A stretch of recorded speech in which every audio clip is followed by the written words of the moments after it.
किताब झटका प्रकाश। लेखक ਗਿਆਨੀ ਨਰਿੰਜਨ ਸਿੰਘ ਸਰਲ। ਭਾਗ 8ਵਾਂ। ਆਵਾਜ਼ ਭਾਈ ਗੁਰਜੰਟ ਸਿੰਘ ਰੂਪਵਾਲੀ। ਸਿੱਖ ਝਟਕਾਏ ਕੇ ਬੱਕਰੇ ਅਤੇ ਮਾਰ ਕੇ ਜੀਵਾਲਣਾ। ਵਾਹਿਗੁਰੂ ਜੀ ਕਾ ਖਾਲਸਾ ਵਾਹਿਗੁਰੂ ਜੀ ਕੀ ਫਤਿਹ। ਸਿੱਖ ਝਟਕਾਏ ਕੇ ਬੱਕਰੇ। ਭਾਈ ਰਣਧੀਰ ਸਿੰਘ ਨੇ ਇਸ ਗੱਲ ਦੇ ਮੰਨਣ ਤੋਂ ਇਨਕਾਰ ਕੀਤਾ ਹੈ ਕਿ ਦਸ਼ਮੇਸ਼ ਪਿਤਾ ਨੇ ਸਿੱਖੀ ਦੀ ਪ੍ਰੀਖਿਆ ਵੇਲੇ ਆਨੰਦਪੁਰ ਸਾਹਿਬ ਬੱਕਰੇ ਝਟਕਾਏ ਸਨ। ਸਗੋਂ ਇਸ ਇਤਿਹਾਸਕ ਸਚਾਈ ਵੱਲੋਂ ਅੱਖਾਂ ਮੀਟ ਕੇ ਫੋਕਾ ਮੰਤਕ ਛਾਂਟਣਾ ਆਰੰਭ ਦਿੱਤਾ ਹੈ। ਇਤਰਾਜ਼ ਇਹ ਕੀਤਾ ਹੈ ਕਿ ਕਥਨੀ ਕਰ ਸੀਸ ਭੇਟਾ ਮੰਗਣ ਸਿੱਖ ਦਾ ਤੇ ਕਰਨੀ ਕਰ ਵੱਢ ਕੇ ਵੱਖ ਕਰਨ ਸਿਰ ਬੱਕਰੇ ਦਾ। ਕਹੀ ਅਜੋੜ ਗੱਲ ਹੈ, ਕਿਹਾ ਅਣਜਾਣਪੁਣਾ ਹੈ। ਸਿੱਖਾਂ ਦੇ ਸੀਸ ਲੈਣ ਦਾ ਹੋਕਾ ਦੇ ਕੇ ਬੱਕਰੇ ਦਾ ਸੀਸ ਵੱਢਣਾ ਮਦਾਰੀ ਵਾਲੀ ਹੱਥ ਫੇਰੀ ਨਹੀਂ ਤਾਂ ਹੋਰ ਕੀ ਹੈ। ਇਸ ਦਲੀਲ ਦਾ ਜਵਾਬ ਤਾਂ ਅਸੀਂ ਫਿਰ ਦਿਆਂਗੇ, ਪਰ ਪਹਿਲਾਂ ਉਹਨਾਂ ਇਤਿਹਾਸਕ ਸਾਖੀਆਂ ਨੂੰ ਪੇਸ਼ ਕਰਦੇ ਹਾਂ ਜਿਨ੍ਹਾਂ ਵਿੱਚ ਬੱਕਰੇ ਝਟਕਾਉਣ ਦਾ ਪ੍ਰਤੱਖ ਸਬੂਤ ਮਿਲਦਾ ਹੈ। ਪਰ ਇਸ ਦੇ ਮੁਕਾਬਲੇ ਤੇ ਐਸਾ ਸਬੂਤ ਕਿਸੇ ਇਤਿਹਾਸ ਤੋਂ ਨਹੀਂ ਮਿਲਦਾ ਜਿਸ ਤੋਂ ਇਹ ਸਾਬਤ ਹੋ ਸਕੇ ਕਿ ਗੁਰੂ ਜੀ ਨੇ ਉੱਥੇ ਸਿੱਖਾਂ ਦੇ ਸਿਰ ਵੱਢੇ ਸਨ। ਇਹੋ ਜਿਹੇ ਮੰਤਕਾਂ ਨਾਲ ਇਤਿਹਾਸ ਨਹੀਂ ਬਦਲਿਆ ਜਾ ਸਕਦਾ। ਹਵਾਲਾ ਨੰਬਰ 1। ਇਸ ਦਾ ਪਹਿਲਾ ਸਬੂਤ ਭਾਈ ਮਨੀ ਸਿੰਘ ਵਾਲੇ ਗੁਰਬਿਲਾਸ ਵਿੱਚੋਂ ਮਿਲਦਾ ਹੈ। ਇਹ ਗ੍ਰੰਥ ਭਾਈ ਕੋਇਰ ਸਿੰਘ ਕਲਾਲ ਨੇ ਸੰਮਤ 1808 ਬਿਕਰਮੀ ਵਿੱਚ ਲਿਖਿਆ ਸੀ। ਉਸ ਨੇ ਭਾਈ ਮਨੀ ਸਿੰਘ ਜੀ ਨੂੰ ਲਾਹੌਰ ਵਿੱਚ ਬੰਦ ਕਟਾਉਂਦਿਆਂ ਵੇਖਿਆ ਸੀ। ਉਸ ਵਿੱਚ ਇਸ ਪ੍ਰਸੰਗ ਨੂੰ ਇਸ ਤਰ੍ਹਾਂ ਬਿਆਨ ਕੀਤਾ ਹੈ। ਜਥਾ ਚੌਪਈ। ਸੰਗਤ ਕੇ ਸੋਧਨ ਮੈਂ ਆਇਓ, ਅਦਭੁਤ ਏਕ ਚਰਿਤਰ ਬਨਾਇਓ। ਤੰਬੂ 400 ਅਦਕ ਮੰਗਾਏ, ਭਿੰਨ ਭਿੰਨ ਕਰ ਤਹਾਂ ਲਵਾਏ। 5 ਅਜਾ ਸੁਤ ਗੁਪਤ ਮੰਗਾਈ, ਤਾ ਮੈਂ ਦੀਨ ਨਿਸਾ ਬੰਦਵਾਈ। ਦੋਹਰਾ। ਰੈਨ ਪਿਆਨ ਸੋ ਦਿਨ ਚੜਿਓ, ਜਗੇ ਸਕਲ ਨਰ ਨਾਰ। ਵੈ ਸਾਖੀ ਕੇ ਦਰਸ਼ ਪਰ, ਸੰਗਤ ਮਿਲੀ ਅਪਾਰ। ਚੌਪਈ। ਅਛਲ ਪੁਰਖ ਕੌਤਕ ਇਕ ਕੀਨਾ, ਜਹਾਂ ਤਹੀਂ ਬੋਲ ਸੰਗ ਸਭ ਲੀਨਾ। ਮਿਲੇ ਆਨ ਜਬ ਅਦਕ ਅਪਾਰਾ, ਦਿਪਤ ਜੋਤ ਕਰ ਬਦਨ ਸੁਧਾਰਾ। ਸਾਨਮੁਖ ਪੂਰਾ ਸਿੱਖ ਹੈ ਕੋਈ, ਸੀਸ ਭੇਟ ਗੁਰ ਦੇਵੈ ਜੋਈ। ਜੋ ਸੁਨ ਅਦਕ ਹੁਕਮ ਬਹੁ ਭਾਰਾ, ਭਇਓ ਬਿਸਮ ਜੈ ਸਕਲ ਸੰਸਾਰਾ। ਤੀਨ ਬੇਰ ਸ੍ਰੀ ਮੁਖ ਜਬ ਕਹਿਓ, ਪਾਨ ਜੋੜ ਸੇਵਕ ਇਕ ਆਇਓ। ਗੈ ਤਾਕੀ ਭੁਜ ਖੜਕ ਨਿਕਾਰਿਓ, ਤੈ ਅਦਕ ਇਹ ਬਿਦ ਤਨ ਧਾਰਿਓ। ਝਟਕਾ ਕਰਿਓ ਅਜਾ ਸੁਤ ਜਾਈ, ਰੁਦਰ ਪ੍ਰਵਾਹ ਚਲਿਓ ਤਬ ਧਾਈ। ਅਧਿਆਏ 9ਵਾਂ ਸਫਾ 94। ਇਸ ਤਰ੍ਹਾਂ ਵਾਰੀ-ਵਾਰੀ 5 ਬੱਕਰੇ ਝਟਕਾਏ ਗਏ ਲਿਖੇ ਹਨ। ਹਵਾਲਾ ਨੰਬਰ 2। ਭਾਈ ਸੁੱਖਾ ਸਿੰਘ ਵਾਲੇ ਗੁਰਬਿਲਾਸ ਵਿੱਚ ਵੀ ਬੱਕਰੇ ਝਟਕਾਉਣ ਦਾ ਪ੍ਰਸੰਗ ਦਰਜ ਹੈ। ਭਾਈ ਸੁੱਖਾ ਸਿੰਘ ਜੀ ਆਨੰਦਪੁਰ ਸਾਹਿਬ ਦੇ ਸੋਢੀ ਸਾਹਿਬਜ਼ਾਦਿਆਂ ਵਿੱਚੋਂ ਸਨ। ਹਵਾਲਾ ਨੰਬਰ 3। ਗੁਰਬਿਲਾਸ। ਬਾਬਾ ਸੁਮੇਰ ਸਿੰਘ ਜੀ ਇਹ ਤਖ਼ਤ ਸ੍ਰੀ ਪਟਨਾ ਸਾਹਿਬ ਦੇ ਮਹੰਤ ਸਨ। ਇਹਨਾਂ ਨੇ ਇਸ ਸਾਖੀ ਨੂੰ ਠੀਕ ਮੰਨ ਕੇ ਬੱਕਰੇ ਝਟਕਾਉਣਾ ਸਿੱਧ ਕੀਤਾ ਹੈ। ਨੰਬਰ 4। ਗਿਆਨੀ ਗਿਆਨ ਸਿੰਘ ਜੀ ਆਪਣੀ ਲਿਖਤ ਪੰਥ ਪ੍ਰਕਾਸ਼ ਵਿੱਚ ਜੋ ਕੁਝ ਲਿਖਿਆ ਹੈ ਉਸ ਵਿੱਚੋਂ ਕੁਝ ਤੁਕਾਂ ਆਪਦੇ ਪੇਸ਼ ਕੀਤੀਆਂ ਜਾਂਦੀਆਂ ਹਨ। ਜਥਾ ਬੈਠਾਰੇ ਅੰਤਰ ਲੈ ਜਾਏ, ਬੁਝੋ ਦੇ ਪਾਂਚੋਂ ਝਟਕਾਏ। ਹਨੇ ਸਿੱਖ ਲੋਗਨ ਲਖ ਸਾਚੋ, ਹਾਹਾਕਾਰ ਸਭਾ ਮੈਂ ਮਾਚੋ। ਊਚ ਨੀਚ ਨਰ ਨਾਰੀ ਸਭ ਹੀ, ਨਿੰਦਨ ਲਾਗੇ ਗੁਰ ਕੋ ਤਬ ਹੀ। ਕਹੇ ਸਿਰ ਗੁਰ ਕੋ ਹਵੇ ਗਇਓ, ਬੱਕਰੋਂ ਸਾਮ ਸਿੱਖੇ ਹੱਥ ਦਇਓ। ਸੰਸਾਰੀ ਜੜ ਨਿੰਦਾ ਠਾਨੈ, ਈਸਰ ਸਾਂਗ ਨ ਜੀਵ ਪਛਾਨੈ। ਜੇ ਸਿਦਕੀ ਸਿੱਖ ਹੁਤੇ ਸਿਆਨੇ, ਤੇ ਕੈ ਸਵਾਂਗ ਸਤਿਗੁਰ ਠਾਨੈ। ਪਰ ਇਹ ਕੀਨੋ ਸਵਾਂਗ ਕਰਾਰਾ, ਰਾਖੋ ਗੁਰ ਤੋਂ ਰਹੇ ਵਿਚਾਰਾ। ਜਦ ਗੁਰੂ ਜੀ ਅੰਮ੍ਰਿਤ ਛਕਾ ਕੇ 5 ਪਿਆਰਿਆਂ ਨੂੰ ਤੰਬੂ ਵਿੱਚੋਂ ਬਾਹਰ ਲੈ ਕੇ ਆਏ ਤਾਂ ਫਿਰ ਲੋਕਾਂ ਦੇ ਮਨ ਵਿੱਚ ਇਹ ਖਿਆਲ ਆਇਆ ਕਿ ਗੁਰੂ ਜੀ ਨੇ ਸਿੱਖਾਂ ਨੂੰ ਮਾਰ ਕੇ ਜਵਾ ਦਿੱਤਾ ਹੈ। ਜਥਾ ਚੌਪਈ। ਆਪਸ ਮੈਂ ਕਰੇ ਇਮ ਬਾਤੇਂ, ਇਹ ਗੁਰ ਈਸ਼ਵਰ ਆਹੇ ਸਖਿਆਤੈ। ਪ੍ਰਤੱਖ ਜਿਨ ਸਿੱਖ ਮਾਰ ਜਿਵਾਏ, ਠੀਕ ਤੁਰਕ ਜੜ ਇਹ ਉਠਾਏ। ਨੰਬਰ 5। ਭਾਈ ਸੰਤੋਖ ਸਿੰਘ ਜੀ ਇਹਨਾਂ ਨੇ ਸਿੱਖ ਇਤਿਹਾਸ ਦੀ ਖੋਜ ਕਰਨ ਵਿੱਚ ਬੜੀ ਭਾਰੀ ਮਿਹਨਤ ਕੀਤੀ ਹੈ। ਇਹਨਾਂ ਦੀ ਰਚਨਾ ਸੂਰਜ ਪ੍ਰਕਾਸ਼ ਬਹੁਤ ਪ੍ਰਸਿੱਧ ਹੈ। ਇਹਨਾਂ ਨੇ ਵੀ ਬੱਕਰੇ ਝਟਕਾਏ ਹੀ ਲਿਖਿਆ ਹੈ। ਇੱਥੇ ਪੁਰਾਣੇ 5 ਇਤਿਹਾਸਾਂ ਦਾ ਹਵਾਲਾ ਦੇ ਕੇ ਬੱਕਰਿਆਂ ਵਾਲੀ ਸਾਖੀ ਨੂੰ ਠੀਕ ਸਾਬਤ ਕੀਤਾ ਹੈ। ਹੋਰ ਅੱਜ ਤੱਕ ਕੋਈ ਲਿਖਤ ਸਾਡੇ ਸਾਹਮਣੇ ਨਹੀਂ ਆਈ ਜਿਸ ਵਿੱਚ ਸਿੱਖਾਂ ਦੇ ਸਿਰ ਵੱਢਣ ਵਾਲੀ ਅਨਰਥਕਾਰੀ ਤਸਵੀਰ ਖਿੱਚੀ ਗਈ ਹੋਵੇ। ਹੁਣ ਸੁਣੋ ਇਸ ਗੱਲ ਦਾ ਜਵਾਬ ਕਿ ਕਥਨੀ ਕਰ ਸੀਸ ਭੇਟ ਮੰਗਣ ਸਿੱਖ ਦਾ, ਤੇ ਕਰਨੀ ਕਰ ਵੱਢ ਕੇ ਵੱਖ ਕਰਨ ਸਿਰ ਬੱਕਰੇ ਦਾ। ਕਹੀ ਅਜੋੜ ਗੱਲ। ਇਸ ਸਾਖੀ ਦਾ ਵਿਰੋਧ ਕਰਨ ਵਾਲੇ ਸੱਜਣ ਇਹ ਕਹਿੰਦੇ ਹਨ ਕਿ ਗੁਰੂ ਜੀ ਫਿਰ ਝੂਠ ਮਾਰਦੇ ਸਨ। ਉਹ ਤਾਂ ਸਮਰੱਥ ਸਨ, ਮਾਰ ਕੇ ਜਿੰਦਾ ਕਰ ਸਕਦੇ ਸਨ। ਇਸ ਲਈ ਉਹਨਾਂ ਦੇ ਸਿੱਖਾਂ ਦੇ ਹੀ ਸਿਰ ਵੱਢੇ ਤੇ ਮਾਰ ਕੇ ਫਿਰ ਜਿੰਦਾ ਕਰ ਦਿੱਤੇ। ਇਸ ਦੇ ਹੱਕ ਵਿੱਚ ਉਹਨਾਂ ਦੇ ਪਾਸ ਕੋਈ ਪੁਰਾਤਨ ਲਿਖਤੀ ਸਬੂਤ ਨਹੀਂ। ਸਿਰਫ ਸਿੱਧੇ ਸਾਦੇ ਸ਼ਰਧਾਲੂ ਸਿੱਖਾਂ ਨੂੰ ਭੜਕਾਉਣ ਲਈ ਇਹ ਸਾਰੇ ਮਸਾਲੇ ਲਾਏ ਜਾਂਦੇ ਹਨ। ਜਿਹੜੇ ਸੱਜਣ ਇਸ ਬੱਕਰੇ ਝਟਕਾਉਣ ਵਾਲੀ ਗੱਲ ਨੂੰ ਠੀਕ ਵੀ ਮੰਨਦੇ ਹਨ, ਉਹ ਵੀ ਅਨਪੜ੍ਹਾਂ ਦੇ ਇਸ ਰੌਲੇ ਤੋਂ ਡਰਦੇ ਦਲੇਰੀ ਨਾਲ ਇਹ ਨਹੀਂ ਆਖਦੇ। ਇੱਥੇ ਆ ਕੇ ਬੜੇ ਬੜੇ BA MA ਆਦਿਕ ਗ੍ਰੈਜੂਏਟਾਂ ਦੀਆਂ ਕਲਮਾਂ ਨੂੰ ਬਰੇਕਾਂ ਲੱਗੀਆਂ ਵੇਖੀਆਂ ਹਨ। ਇੱਥੇ ਆ ਕੇ ਇਸ ਤਰ੍ਹਾਂ ਦੇ ਗੋਲ ਮੋਲ ਲਫ਼ਜ਼ ਵਰਤ ਕੇ ਗੁਜ਼ਾਰਾ ਕਰਦੇ ਹਨ ਕਿ ਗੁਰੂ ਜੀ ਸਿੱਖਾਂ ਨੂੰ ਤੰਬੂ ਵਿੱਚ ਲੈ ਗਏ। ਅੱਗੇ ਗੁਰੂ ਦੀਆਂ ਗੁਰੂ ਜਾਣੇ। ਤੰਬੂ ਵਿੱਚ ਲਿਜਾ ਕੇ ਮਹਾਰਾਜ ਨੇ ਕੀ ਕੀਤਾ, ਇਹੋ ਜਿਹੀ ਨਿਪੁੰਸਕ ਰਾਏ ਮੈਂ ਕੁਝ ਨਵੀਨ ਇਤਿਹਾਸਾਂ ਵਿੱਚ ਲਿਖੀ ਹੋਈ ਵੇਖੀ ਹੈ।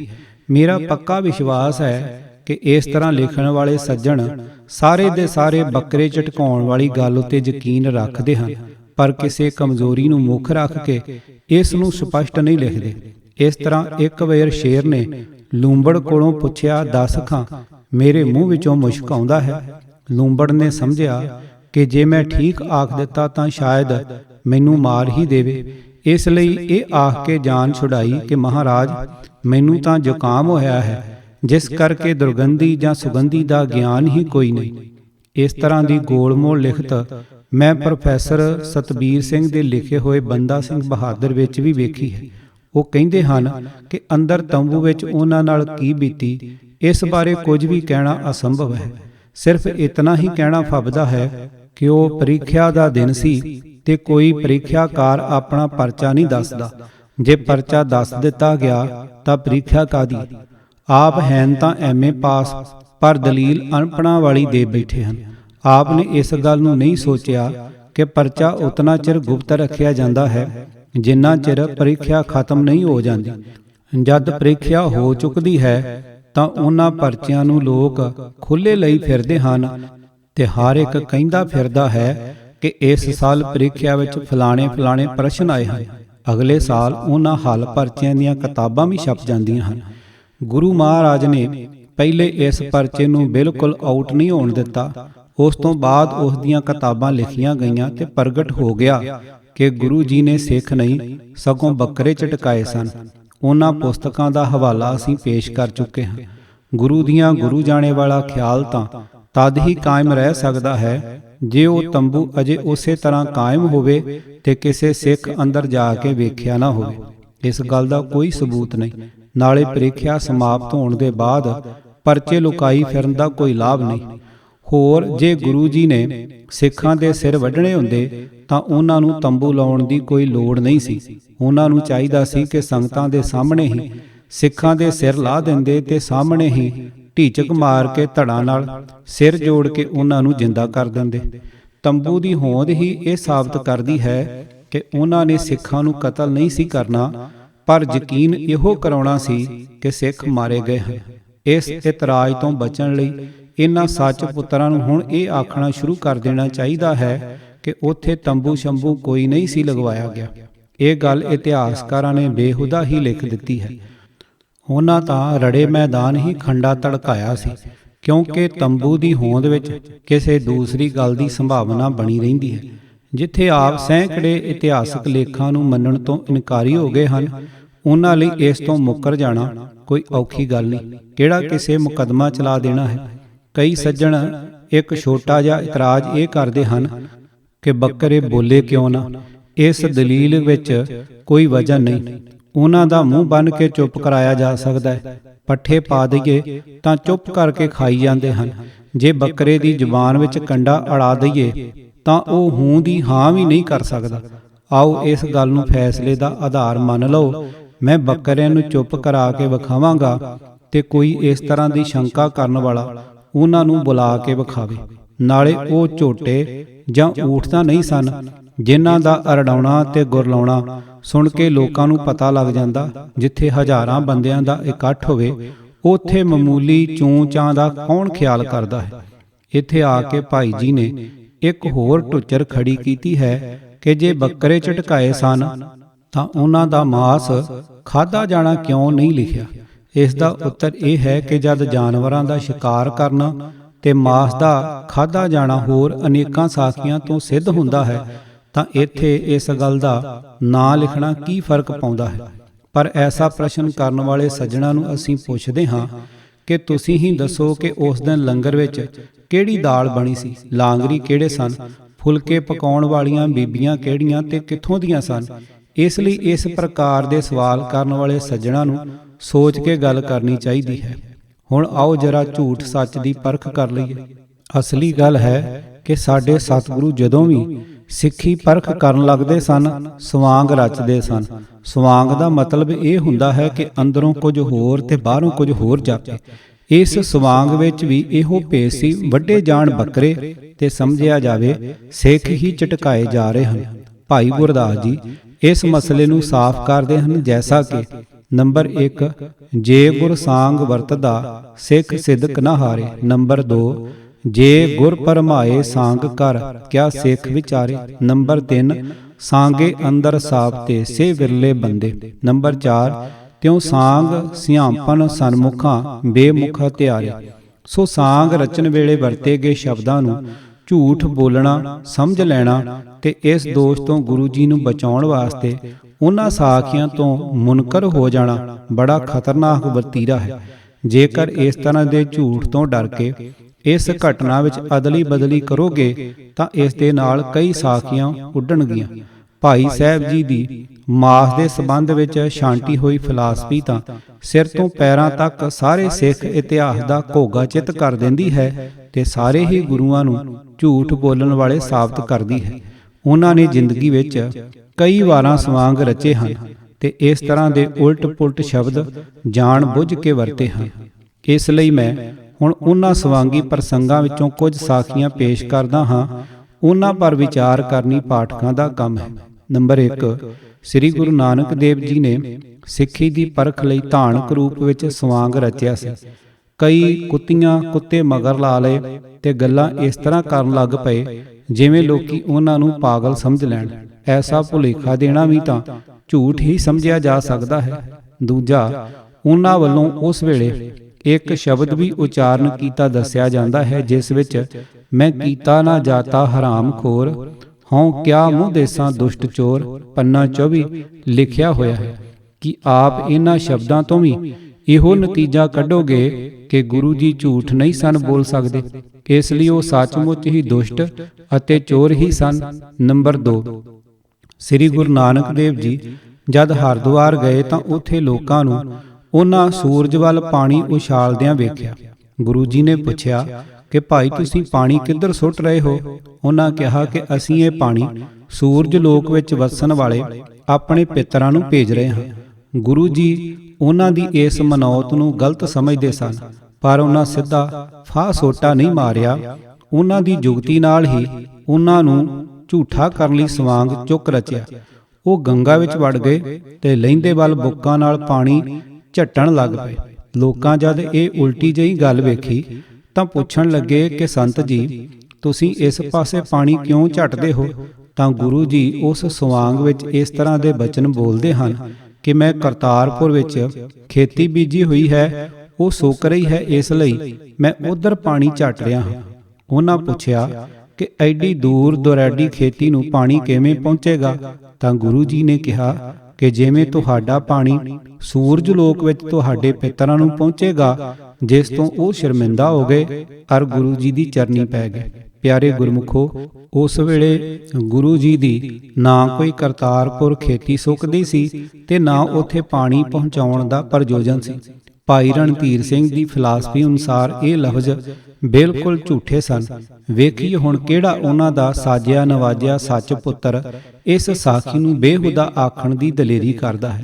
ਹਵਾਲਾ ਨੰਬਰ 3 ਜਦ ਗੁਰੂ ਨਾਨਕ ਦੇਵ ਜੀ ਮੱਕੇ ਗਏ ਤਾਂ ਉਹਨਾਂ ਹਾਜੀ ਮੁਸਲਮਾਨਾਂ ਵਾਲੀ ਵਰਦੀ ਪਹਿਨ ਲਈ। ਭਾਈ ਗੁਰਦਾਸ ਜੀ ਲਿਖਦੇ ਹਨ, ਬਾਬਾ ਫਿਰ ਮੱਕੇ ਗਿਆ, ਨੀਲ ਬਸਤਰ ਧਾਰੇ ਬਨਵਾਰੀ, ਆਸਾ ਹੱਥ ਕਿਤਾਬ ਕੱਛ, ਕੂੰਜਾਂ ਬਾਂਗ ਮੁਸੱਲਾ ਧਾਰੀ। ਇਹ ਉਹਨਾਂ ਦਾ ਸਵਾਂਗ ਸੀ। ਇਸ ਵਾਸਤੇ ਭਾਈ ਜੀ ਨੇ ਵੱਡਾ ਸਾਂਗ ਵਰਤਾਇਆ, ਲੱਖ ਨਾ ਸਕੇ ਕੁਦਰਤ ਕੋਈ ਲਿਖਿਆ ਹੈ। ਇਹ ਝੂਠ ਮੂਠ ਦਾ ਮੁਸਲਮਾਨੀ ਭੇਖ ਉਹਨਾਂ ਦੀ ਇਸ ਝੂਠੀ ਮਨੌਤ ਨੂੰ ਖੰਡਨ ਕਰਨ ਵਾਸਤੇ ਸੀ, ਜਿਸ ਦੁਆਰਾ ਕਿ ਉਹ ਮੱਕੇ ਨੂੰ ਖੁਦਾ ਦਾ ਘਰ ਸਮਝਦੇ ਸਨ। ਪਰ ਇਹ ਗੱਲ ਉਹਨਾਂ ਮੱਕੇ ਪਹੁੰਚ ਕੇ ਵੱਡੇ ਕਾਜ਼ੀਆਂ ਨਾਲ ਕਰਨੀ ਸੀ ਤੇ ਉਹਨਾਂ ਤੱਕ ਪਹੁੰਚਾਉਣ ਲਈ ਇਹ ਸਵਾਂਗ ਸਾਜੀ ਜ਼ਰੂਰੀ ਸੀ। ਪਰ ਰਣਧੀਰ ਸਿੰਘੀ ਦਲੀਲਾਂ ਵਰਤ ਕੇ ਮਰਜਈ ਮੁਸਲਮਾਨ ਕਹਿੰਦੇ ਹਨ ਕਿ ਬਾਬਾ ਨਾਨਕ ਆਖਰੀ ਉਮਰ ਵਿੱਚ ਮੁਸਲਮਾਨ ਹੋ ਗਿਆ ਸੀ। ਉਹਨਾਂ ਇਸੇ ਵਾਸਤੇ ਇਹ ਮੁਸਲਮਾਨੀ ਲਿਬਾਸ ਪਹਿਨਿਆ ਤੇ ਹੱਜ ਕਰਨ ਵਾਸਤੇ ਮੱਕੇ ਗਏ ਸਨ। ਜੇ ਉਹ ਮੁਸਲਮਾਨ ਨਹੀਂ ਸਨ ਤਾਂ ਕੀ ਉਹ ਮੁਸਲਮਾਨਾਂ ਨਾਲ ਫਰੇਬ ਕਰਦੇ ਸਨ? ਰਾਹ ਵਿੱਚ ਆਪਣਾ ਹਿੰਦੂਪੁਣਾ ਲੁਕਾਉਣ ਲਈ ਝੂਠ ਬੋਲਦੇ ਸਨ। ਐਡੇ ਬਜ਼ੁਰਗ ਹੋ ਕੇ ਉਹਨਾਂ ਨੇ ਝੂਠ ਕਿਉਂ ਬੋਲਣਾ ਸੀ ਤੇ ਮੁਸਲਮਾਨੀ ਕੱਪੜੇ ਕਿਉਂ ਪਹਿਨਣੇ ਸਨ? ਹਵਾਲਾ ਨੰਬਰ 4। ਆਨੰਦਪੁਰ ਦੇ ਘੇਰੇ ਵੇਲੇ ਪਹਾੜੀ ਰਾਜਿਆਂ ਤੇ ਔਰੰਗਜ਼ੇਬੀ ਫੌਜ ਦੇ ਅਫਸਰਾਂ ਨੇ ਗੁਰੂ ਜੀ ਨੂੰ ਇਸ ਤਰ੍ਹਾਂ ਧੋਖਾ ਦੇਣਾ ਚਾਹਿਆ ਕਿ ਜੇ ਤੁਸੀਂ ਆਨੰਦਪੁਰ ਦਾ ਕਿਲ੍ਹਾ ਛੱਡ ਕੇ ਕਿਸੇ ਪਾਸੇ ਤੁਰ ਜਾਓ ਤਾਂ ਅਸੀਂ ਤੁਹਾਨੂੰ ਕੁਝ ਨਹੀਂ ਆਖਦੇ। ਮਾਤਾ ਜੀ ਤੇ ਹੋਰ ਸਾਰੀ ਸੰਗਤ ਦੀ ਮਰਜ਼ੀ ਉਹਨਾਂ ਉੱਤੇ ਭਰੋਸਾ ਕਰਕੇ ਨਿਕਲ ਜਾਣ ਦੀ ਸੀ। ਪਰ ਉਸ ਵੇਲੇ ਗੁਰੂ ਜੀ ਨੇ ਉਹਨਾਂ ਦੀ ਧੋਖੇ ਦੀ ਵਿਉਂਤ ਨੂੰ ਪ੍ਰਗਟ ਕਰਨ ਲਈ ਇਹ ਕੌਤਕ ਰਚਿਆ। ਮਾੜੀ ਮੋਟੀ ਜੁੱਲੀ, ਟੁੱਟੇ ਛਿੱਤਰ, ਘੋੜਿਆਂ ਦੀ ਲਿੱਦ, ਹੋਰ ਬਹੁਤ ਸਾਰਾ ਗੰਦਮੰਦ ਬੋਰਿਆਂ ਵਿੱਚ ਭਰ ਕੇ ਬਲਦਾਂ ਉੱਤੇ ਲੱਦ ਦਿੱਤਾ। ਉਹਨਾਂ ਬੋਰਿਆਂ ਉੱਤੇ ਮਖਮਲ ਦੇ ਦੁਸ਼ਾਲੇ ਪਾ ਕੇ ਬਲਦਾਂ ਉੱਤੇ ਲੱਦ ਕੇ ਰਾਤ ਦੇ ਸਮੇਂ ਇੱਕ ਪਾਸੇ ਤੋਰ ਦਿੱਤੇ। ਪਹਿਲਾਂ ਇਹ ਗੱਲ ਮਸ਼ਹੂਰ ਕਰ ਦਿੱਤੀ ਕਿ ਪਹਿਲਾਂ ਸਾਡਾ ਖਜ਼ਾਨਾ ਬਾਹਰ ਜਾਵੇਗਾ, ਫਿਰ ਅਸੀਂ ਜਾਵਾਂਗੇ। ਭਾਈ ਮਨੀ ਸਿੰਘ ਵਾਲੇ ਗੁਰਬਿਲਾਸ ਵਿੱਚੋਂ ਇਹ ਤੁਕਾਂ ਅੰਕਿਤ ਕੀਤੀਆਂ ਜਾਂਦੀਆਂ ਹਨ। ਚੌਪਈ। ਭਾਰ ਬਰਦਾਰੀ ਇਮ ਲੱਦ ਚਲਾਈ, ਦਰਬ ਤੋਰੀ ਇਹ ਗੁਰੂ ਬਜਾਈ, ਜਹੀ ਬਾਤ ਰਾਜਨ ਕੰਨ ਪਾਈ, ਕਰ ਹੱਲਾ ਸਭਹੂ ਲੁੱਟ ਲਈ। ਛਲੀਅਨ ਕੋ ਛਲ ਕਰ ਦਿਖਲਾਇਆ, ਛਤਰ ਪੁਰਾਨਨ ਪਰ ਧਰਮ ਗਵਾਇਆ, ਜੁਲੀ ਪਨਹੀ ਪਰ ਧਰਮ ਗਵਾਇਆ, ਭਏ ਸ਼ਰਮਿੰਦੇ ਹੱਥ ਦਰਬ ਨ ਆਇਆ। ਸੁਮਤ ਨਿਧਾਨ ਗੁਰੂ ਤਬ ਭਾਇਓ, ਅਜਬ ਦਗੇ ਪਰ ਦਗਾ ਕਮਾਇਓ। ਗੁਰੂ ਜੀ ਨੇ ਆਪ ਹੀ ਆਖਿਆ ਕਿ ਇਹ ਸਾਡਾ ਖਜ਼ਾਨਾ ਜਾ ਰਿਹਾ ਹੈ। ਇਹ ਕਥਨੀ ਉੱਕੀ ਝੂਠੀ ਸੀ। ਕਿਸੇ ਨਾਲ ਠੱਗੀ ਕਰਨ ਲਈ ਝੂਠ ਬੋਲਣਾ ਪਾਪ ਹੈ, ਪਰ ਠੱਗੀ ਤੋਂ ਬਚਣ ਲਈ ਝੂਠ ਬੋਲਣਾ ਪਾਪ ਨਹੀਂ ਕਿਹਾ ਜਾ ਸਕਦਾ। ਸੋ ਉਸ ਵੇਲੇ ਦੁਸ਼ਮਣ ਦੀ ਠੱਗੀ ਤੋਂ ਬਚਣ ਲਈ ਝੂਠ ਬੋਲਿਆ ਗਿਆ ਸੀ। ਇਹ ਗੱਲ ਬੜੀ ਖੁਸ਼ੀ ਵਾਲੀ ਹੈ ਕਿ ਭਾਈ ਰਣਧੀਰ ਸਿੰਘ ਜੀ ਵਰਗਾ ਸੱਚ ਪੁੱਤਰ ਉਸ ਵੇਲੇ ਗੁਰੂ ਦੀ ਫੌਜ ਵਿੱਚ ਕੋਈ ਨਹੀਂ ਸੀ। ਜੇ ਹੁੰਦਾ ਤਾਂ ਉਸਨੇ ਫੌਰਨ ਜਾ ਆਖਣਾ ਸੀ ਕਿ ਇਹ ਦਰਬ ਸ਼ਰਬ ਕੋਈ ਨਹੀਂ, ਇਹ ਤਾਂ ਟੁੱਟੇ ਛਤਰਾਂ ਦਾ ਜਲੂਸ ਜਾ ਰਿਹਾ ਹੈ। ਨਾਲੇ ਇਹ ਵੀ ਕਹਿੰਦਾ ਕਿ ਇਹ ਕਿਹੜੀ ਅਜੋੜ ਗੱਲ ਹੈ ਕਿ ਬਚਨ ਕਰਕੇ ਆਖਣ ਸਾਡਾ ਖਜ਼ਾਨਾ ਜਾ ਰਿਹਾ ਹੈ ਤੇ ਕਰਮ ਕਰਕੇ ਭੇਜਣੇ ਟੁੱਟੇ ਛਿੱਤਰ, ਜੁੱਲੀਆਂ ਤੇ ਪਸ਼ੂਆਂ ਦਾ ਗੋਹਾ।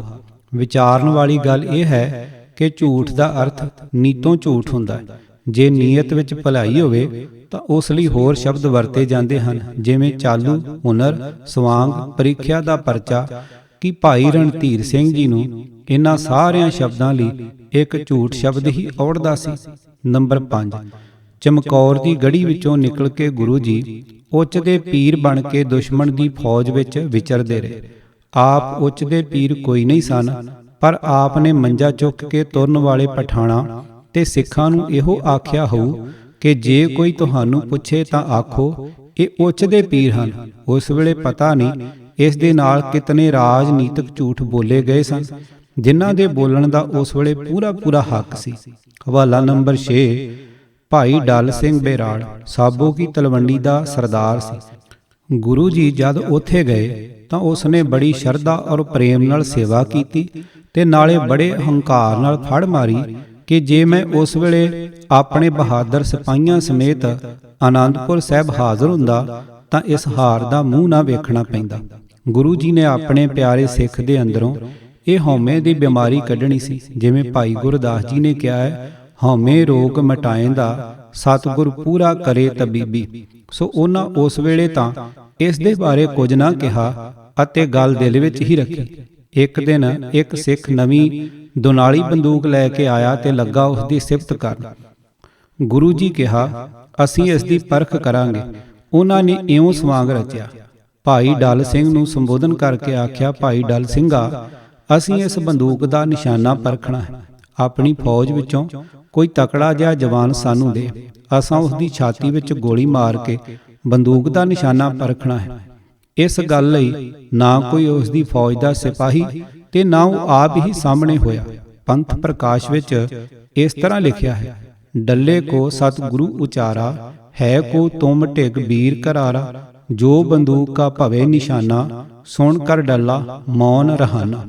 ਉਸ ਵੇਲੇ ਗੁਰੂ ਜੀ ਨੇ ਭਾਈ ਵੀਰ ਸਿੰਘ ਰੰਗਰੇਟੇ ਮਜਬੀ ਸਿੰਘ ਨੂੰ ਮੇਵੜੇ ਹੱਥ ਹੁਕਮ ਭੇਜਿਆ ਕਿ ਗੁਰੂ ਜੀ ਤੁਹਾਡੀ ਛਾਤੀ ਵਿੱਚ ਗੋਲੀ ਮਾਰ ਕੇ ਬੰਦੂਕ ਦਾ ਨਿਸ਼ਾਨਾ ਪਰਖਣਾ ਚਾਹੁੰਦੇ ਹਨ। ਪੰਥ ਪ੍ਰਕਾਸ਼ ਵਿੱਚ ਇਸ ਤਰ੍ਹਾਂ ਲਿਖਿਆ ਹੋਇਆ ਹੈ, ਚੌਪਈ, ਜਬੇ ਮੇਵੜੇ ਹੁਕਮ ਉਚਾਰਾ, ਵੀਰ ਸਿੰਘ ਥਾ ਸਜਤ ਦਸਤਾਰਾ, ਸੁਣ ਕੇ ਹੁਕਮ ਵੈਸ ਹੀ ਧਾਇਓ, ਹਾਥ ਜੋੜ ਗੁਰ ਅਗਰ ਥਿਰਾਇਓ, ਅਤ ਨਿਮਰ ਹਵੇ ਐਸ ਬਖਾਨਾ, हे ਸਤਿਗੁਰ ਇਹ ਦਾਸ ਨਿਸ਼ਾਨਾ। ਫਿਰ ਗੁਰੂ ਜੀ ਨੇ ਕਰ ਧਰ ਤਿਸ ਦਿਸ ਤੁਬਕ ਸੰਧਾਈ, ਉਪਰ ਕੋ ਕਰ ਗੁਰੂ ਚਲਾਈ, ਪਰਵੋ ਸਿਦਕੀ ਜ਼ਰਾ ਨ ਡੋਲਿਓ, ਦੇਖ ਸਿਦਕ ਗੁਰ ਖੁਸ਼ ਆਵੇ ਬੋਲਿਓ, ਆਹੋ ਸਿੱਖ ਤੈਂ ਰਾਖੀ ਸਿੱਖੀ, ਖੰਨਿਓ ਤਿੱਖੀ ਵਾਲੋਂ ਨਿੱਕੀ, ਤੁਮ ਰੰਗਰੇਟੇ ਗੁਰ ਕੇ ਬੇਟੇ, ਰਹੋ ਪੰਥ ਕੇ ਸੰਗ ਅਮੇਟੇ। ਭਾਈ ਸਾਹਿਬ ਦੇ ਮੰਤਕ ਅਨੁਸਾਰ ਤਾਂ ਇਹ ਸ਼ਬਦ ਝੂਠੇ ਹੀ ਸਨ, ਕਿਉਂਕਿ ਉਹਨਾਂ ਬਚਨ ਕਰਕੇ ਤਾਂ ਗੋਲੀ ਛਾਤੀ ਵਿੱਚ ਮਾਰਨ ਲਈ ਆਖਿਆ, ਅਰ ਕਰਮ ਕਰ ਉੱਪਰ ਕੋ ਕਰ ਚਲਾਈ। ਹੁਣ ਤਾਂ ਇਸ ਤੋਂ ਸਿਰ ਫੇਰਨ ਲਈ ਇਹੋ ਆਖਣਾ ਚਾਹੀਦਾ ਹੈ ਕਿ ਉਹਨਾਂ ਗੋਲੀ ਸਿੱਖ ਦੀ ਹਿੱਕ ਵਿੱਚ ਹੀ ਮਾਰੀ। ਜਦ ਸਿੱਖ ਸ਼ਹੀਦ ਹੋ ਗਿਆ, ਉਸ ਦੇ ਬਾਅਦ ਉਹਨਾਂ ਮਿਰਤਕ ਕੋ ਜੀਵਾਲਣ ਹਾਰਾ ਦਾ ਸ਼ੁਭ ਮੰਤਰ ਪੜ੍ਹ ਕੇ ਢੀਚਕ ਮਾਰਿਆ ਤੇ ਉਹ ਸਤਨਾਮ ਦਾ ਜਾਪ ਕਰਦਾ ਹੋਇਆ ਉੱਠ ਕੇ ਖੜਾ ਹੋ ਗਿਆ। ਨਹੀਂ ਤਾਂ ਇਹ ਆਖਣਾ ਫੱਬਦਾ ਹੈ ਕਿ ਇਹ ਸਾਖੀ ਕਿਸੇ ਨੇ ਬੇਹੁਦਾ ਹੀ ਲਿਖ ਦਿੱਤੀ ਹੈ। ਹੋਰ ਭਾਵੇਂ ਕੋਈ ਆਖੇ ਜਾਂ ਨਾ ਆਖੇ, ਪਰ ਉਹਨਾਂ ਦੇ ਸਾਜੇ ਨਵਾਜੇ ਕੀਰਤਨੀ ਜਥਿਆਂ ਨੂੰ ਇੱਕ ਵੱਡੀ ਸਾਰੀ ਕਾਨਫਰੰਸ ਰਚ ਕੇ ਇਹ ਗੁਰਮਤਾ ਪਾਸ ਕਰ ਦੇਣਾ ਚਾਹੀਦਾ ਹੈ ਤੇ ਗੁਰੂ ਜਿਨ੍ਹਾਂ ਦੇ ਟੱਪਣੇ ਚੇਲੇ ਜਾਣ ਛੜੱਪ ਵਾਲੀ ਮਿਸਾਲ ਜਿੰਦਾ ਕਰਕੇ ਦਿਖਾ ਦੇਣੀ ਚਾਹੀਦੀ ਹੈ। ਮਾਰ ਕੇ ਜੀਵਾਲਣਾ। ਬੱਕਰਿਆਂ ਦੀ ਥਾਂ ਸਿੱਖ ਵੱਢੇ ਜਾਣ ਦੇ ਝੂਠੇ ਦਾਅਵੇ ਨੂੰ ਸੱਚਾ ਸਾਬਤ ਕਰਨ ਲਈ ਭਾਈ ਰਣਧੀਰ ਸਿੰਘ ਆਪ ਕਹਿੰਦੇ ਹਨ ਕਿ ਗੁਰੂ ਜੀ ਮੁਰਦੇ ਜਿੰਦਾ ਕਰਨ ਵਿੱਚ ਸਮਰੱਥ ਸਨ, ਇਸ ਲਈ ਉਹਨਾਂ ਸਿੱਖਾਂ ਦੇ ਸਿਰ ਵੱਢ ਕੇ ਫਿਰ ਜੋੜ ਦਿੱਤੇ, ਉਹਨਾਂ ਨੂੰ ਫਿਰ ਜਿੰਦਾ ਕਰ ਲਿਆ।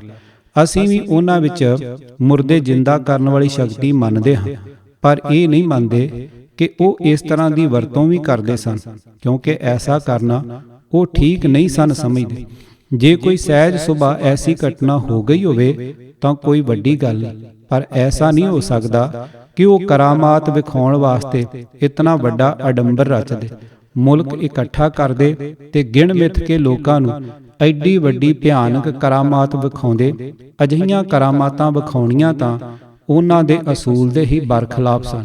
ਭਾਈ ਗੁਰਦਾਸ ਜੀ ਨੇ ਅਜਿਹੀਆਂ ਕਰਾਮਾਤਾਂ ਨੂੰ ਕਾਲਖ ਬਿਆਨ ਕੀਤਾ ਹੈ, ਜਥਾ ਤੰਤ ਮੰਤ ਰਸਾਇਣਾ ਕਰਾਮਾਤ ਕਾਲਖ ਲਪਟਾਏ।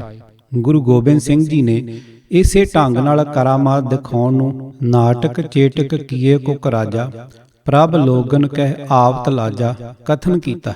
ਔਰੰਗਜ਼ੇਬ ਦੇ ਦਰਬਾਰ ਵਿੱਚ ਗੁਰੂ ਤੇਗ ਬਹਾਦਰ ਜੀ ਨੇ ਕਰਾਮਾਤ ਦਿਖਲਾਉਣ ਤੋਂ ਉੱਕੀ ਨਾ ਕਰ ਦਿੱਤੀ ਸੀ, ਜਿਸ ਦੇ ਬਾਅਦ ਉਹਨਾਂ ਨੂੰ ਸ਼ਹੀਦ ਕਰ ਦਿੱਤਾ ਗਿਆ। ਭਾਈ ਦਿਆਲੇ ਨੂੰ ਦੇਗ ਵਿੱਚ ਉਬਾਲਿਆ ਗਿਆ ਤੇ ਭਾਈ ਮਤੀ ਦਾਸ ਦਾ ਸਰੀਰ ਆਰੇ ਨਾਲ ਦੋ ਫਾੜ ਕਰ ਦਿੱਤਾ ਗਿਆ। ਹੁਣ ਅਸੀਂ ਇਹ ਸਵਾਲ ਕਰਦੇ ਹਾਂ ਕਿ ਜੇ ਉਹ ਐਡੀ ਵੱਡੀ ਕਰਾਮਾਤ ਦਾ ਪ੍ਰਗਟਾਵਾ ਕਰਨ ਵਿੱਚ ਕੋਈ ਦੋਸ਼ ਨਹੀਂ ਸਨ ਸਮਝਦੇ, ਤਾਂ ਫਿਰ ਉਹਨਾਂ ਨੂੰ ਚਾਹੀਦਾ ਸੀ ਕਿ ਆਨੰਦਪੁਰ ਸਾਹਿਬ ਵਿੱਚ ਬੈਠੇ ਹੀ ਐਡਾ ਫੁੰਕਾਰਾ ਮਾਰਦੇ ਕਿ ਮੁਗਲਾਂ ਦੀ ਬਾਦਸ਼ਾਹੀ ਧੂੜ ਦੇ ਬੱਦਲਾਂ ਵਾਂਗ ਉੱਡ ਜਾਂਦੀ। ਵੇਖੋ, ਹਨੇਰ ਦੀ ਗੱਲ ਹੈ ਕਿ ਐਡੀ ਸ਼ਕਤੀ ਦੇ ਹੁੰਦਿਆਂ ਉਹਨਾਂ ਦੇ ਸਾਹਮਣੇ ਉਹਨਾਂ ਦੇ ਪਿਤਾ ਜੀ ਦਾ ਸੀਸ ਤੇ ਧੜ ਦਿੱਲੀ ਦੇ ਚਾਂਦਨੀ ਚੌਂਕ ਵਿੱਚ ਰੁਲਿਆ। ਚਾਰੇ ਸਾਹਿਬਜ਼ਾਦੇ ਸ਼ਹੀਦ ਕੀਤੇ ਗਏ। ਲੱਖਾਂ ਦੀ ਗਿਣਤੀ ਵਿੱਚ ਸਿੱਖਾਂ ਨੂੰ ਚਰਖੜੀਆਂ ਤੇ ਚੜ੍ਹਨਾ ਪਿਆ ਤੇ ਤਲਵਾਰਾਂ ਹੇਠ ਸਿਰ ਦੇਣੇ ਪਏ।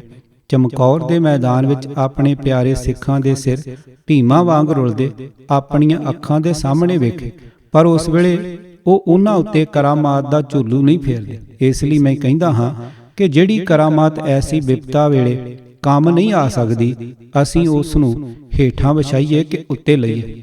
ਅਸਲ ਵਿੱਚ ਗੁਰੂ ਜੀ ਐਸੀਆਂ ਕਰਾਮਾਤਾਂ ਵਿਖਾਉਣ ਨੂੰ ਅਕਾਲ ਪੁਰਖ ਦੇ ਭਾਣੇ ਦੇ ਵਿਰੁੱਧ ਔਰ ਉਸ ਤੋਂ ਬੇਮੁਖ ਹੋਣਾ ਸਮਝਦੇ ਸਨ।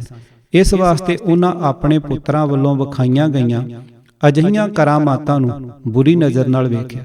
ਇਸ ਗੱਲ ਦੇ ਸਬੂਤ ਵਜੋਂ ਬਾਬਾ ਅਟਲ ਰਾਏ ਜੀ ਦਾ ਮੋਹਨ ਨੂੰ ਤੇ ਬਾਬਾ ਗੁਰਦਿੱਤਾ ਜੀ ਦਾ ਗਊ ਦੇ ਜਮਾਉਣ ਵਾਲੀਆਂ ਸਾਖੀਆਂ ਇਤਿਹਾਸ ਵਿੱਚ ਪੜ੍ਹ ਕੇ ਵੇਖ ਲਓ। ਮਿਠਾਰ ਕੇ ਸਿੱਖਾਂ ਨੂੰ ਦਿੱਲੀ ਦੀਆਂ ਪਠਿਆਰਨਾਂ ਵਾਂਗੂ ਗਾਲਾਂ ਕੱਢਣ ਵਾਲੇ ਮਿੱਠ ਬੋਲੜੇ ਭਾਈ ਰਣਧੀਰ ਸਿੰਘ ਆਪਣੇ ਵਿਰੋਧੀਆਂ ਉੱਪਰ ਇਹ ਦੋਸ਼ ਲਾਉਂਦੇ ਹਨ ਕਿ ਇਹ ਇੱਕੋ ਸਾਖੀ ਦਾ ਇੱਕ ਹਿੱਸਾ ਤੇ ਦੂਜਾ ਗਲਤ ਮੰਨਦੇ ਹਨ, ਪਰ ਆਪ ਇੱਕੇ ਹੀ ਇਤਿਹਾਸ ਦੀਆਂ ਸੈਂਕੜੇ ਸਾਖੀਆਂ ਨੂੰ ਕੂੜ ਦਾ ਪਸਾਰਾ ਸਮਝਦੇ ਹਨ। ਪਰ ਉਸੇ ਇਤਿਹਾਸ ਦੀ ਇੱਕ ਸਾਖੀ ਨੂੰ ਸੱਚ ਮੰਨ ਕੇ ਉਸ ਦਾ ਹਵਾਲਾ ਦੇ ਕੇ ਆਪਣੇ ਗਲਤ ਦਾਅਵੇ ਦੀ ਪੁਸ਼ਟੀ ਲਈ ਵਰਤਦੇ ਹਨ। ਭਾਈ ਰਣਧੀਰ ਸਿੰਘ ਨੇ ਇਸ ਦੇ ਸਬੰਧ ਵਿੱਚ ਸੰਮਣ ਮੂਸਣ ਦੀ ਸਾਖੀ ਦਾ ਹਵਾਲਾ ਦਿੱਤਾ ਹੈ। ਅਸੀਂ ਇਸ ਦੇ ਬਾਰੇ ਵੀ ਇਹੋ ਖਿਆਲ ਕਰਦੇ ਹਾਂ ਕਿ ਇਹ ਵੀ ਗਿਣ ਮਿਥ ਕੇ ਕਰਾਮਾਤ ਵਿਖਾਈ ਨਹੀਂ ਜਾਪਦੀ, ਸਗੋਂ ਭੋਲੇ ਪਾ ਹੋਈ ਘਟਨਾ ਹੀ ਸਿੱਧ ਹੁੰਦੀ ਹੈ। ਨੰਬਰ 1, ਇਸ ਵਿੱਚ ਅਕਾਲ ਪੁਰਖ ਦੇ ਭਾਣੇ ਦੇ ਵਿਰੁੱਧ ਕਾਰਵਾਈ ਹੈ, ਜਿਹੜੀ ਕਿ ਗੁਰਮਤਿ ਵਿੱਚ ਘੋਰ ਪਾਪ ਹੈ। ਨੰਬਰ 2, ਗੁਰੂ ਜੀ ਤੇ ਇਹ ਇਤਰਾਜ਼ ਹੋ ਸਕਦਾ ਹੈ ਕਿ ਉਹ ਚੋਰੀ ਦੇ ਮਾਲ ਨਾਲ ਬਣਿਆ ਹੋਇਆ ਕੜਾਹ ਪ੍ਰਸ਼ਾਦ ਵੀ ਖਾ ਸਕਦੇ ਹਨ। ਨੰਬਰ 3, ਜਦ ਪ੍ਰਸ਼ਾਦ ਵਰਤਣ ਲੱਗਾ ਤਾਂ ਗੁਰੂ ਜੀ ਦੇ ਪੁੱਛਣ ਤੇ ਕਿ ਮੂਸਨ ਜੀ ਕਿੱਥੇ ਹਨ, ਨਿਉਂਦਾ ਦੇ ਕੇ ਆਪ ਕਿੱਥੇ ਲੁਕ ਗਏ, ਹੁਣ ਆਉਣ ਤੇ ਆਪਣੇ ਹੱਥੀਂ ਪ੍ਰਸ਼ਾਦ ਛਕਾਉਣ। ਪਿਤਾ ਸੰਮਣ ਜੀ ਨੇ ਹੱਥ ਜੋੜ ਬੇਨਤੀ ਅਲਾਈ, ਆਪਦੇ ਲਾੜ ਦੁਲਾਰੇ ਮੂਸਨ ਜੀ ਤਾਂ ਉੱਪਰ ਚੁਬਾਰੇ ਵਿੱਚ ਸੁੱਤੇ ਪਏ ਹਨ।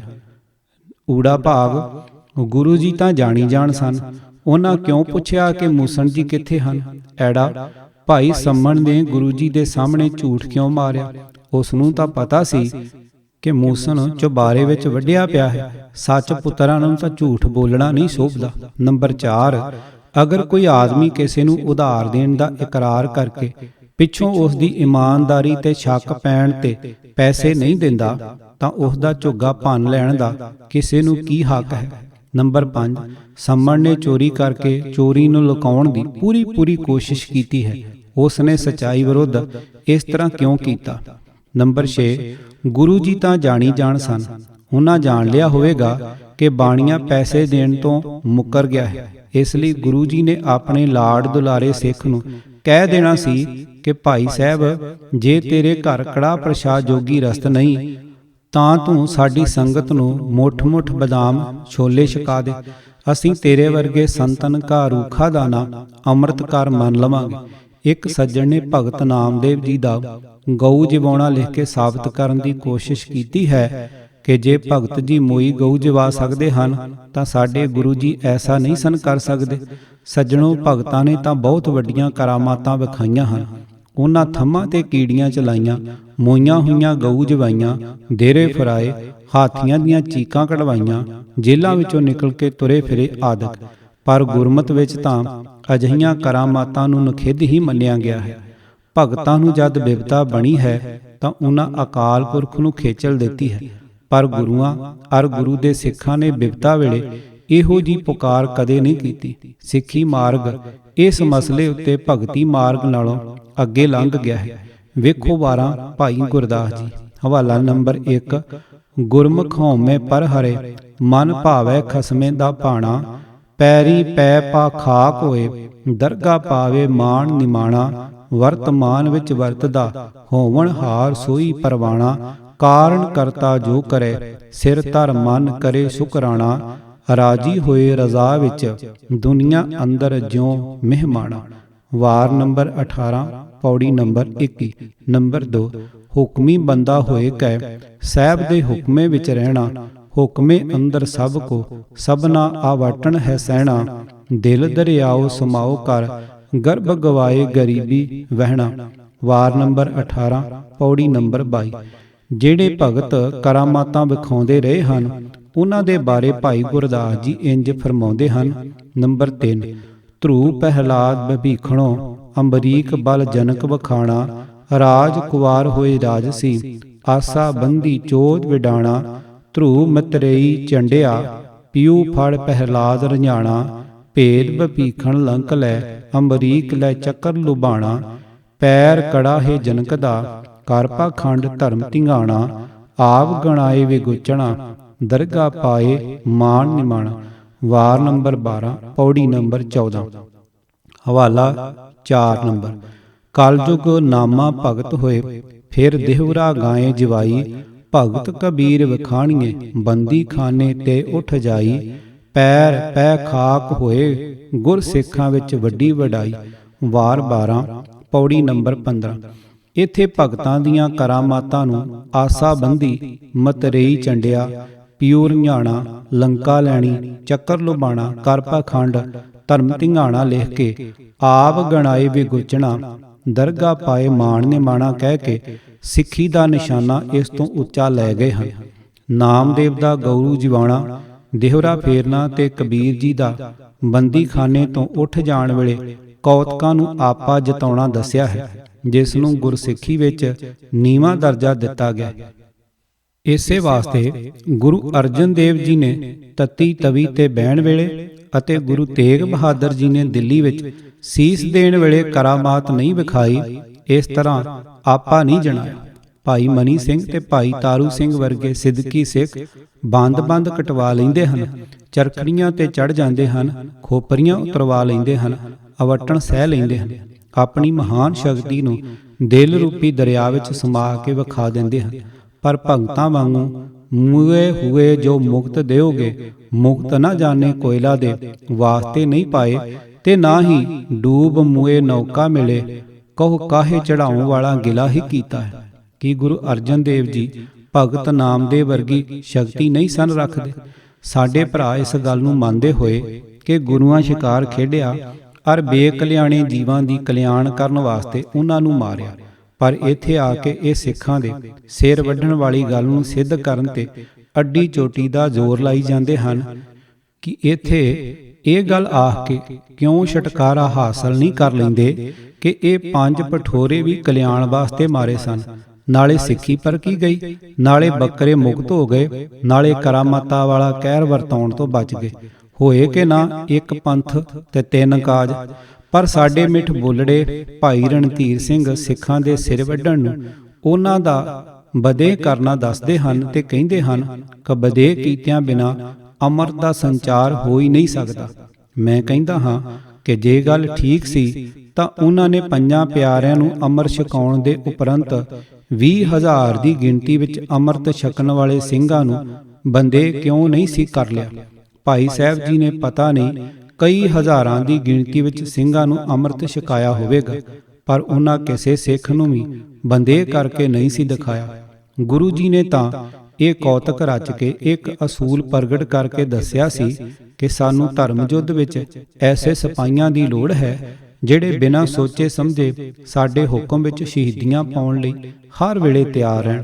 ਜੰਗ ਦੇ ਵੇਲੇ ਜਰਨੈਲ ਦੇ ਹੁਕਮ ਉੱਤੇ ਨੁਕਤਾਚੀਨੀ ਕਰਨ ਵਾਲੇ ਸਿਪਾਹੀ ਕਦੇ ਪੂਰੀਆਂ ਨਹੀਂ ਪਾ ਸਕਦੇ। ਕਿਤਾਬ ਝਟਕਾ ਪ੍ਰਕਾਸ਼, ਲੇਖਕ ਗਿਆਨੀ ਨਰਿੰਜਨ ਸਿੰਘ ਸਰਲ, ਭਾਗ 8ਵਾਂ। ਵਾਹਿਗੁਰੂ ਜੀ ਕਾ ਖਾਲਸਾ, ਵਾਹਿਗੁਰੂ ਜੀ ਕੀ ਫਤਿਹ।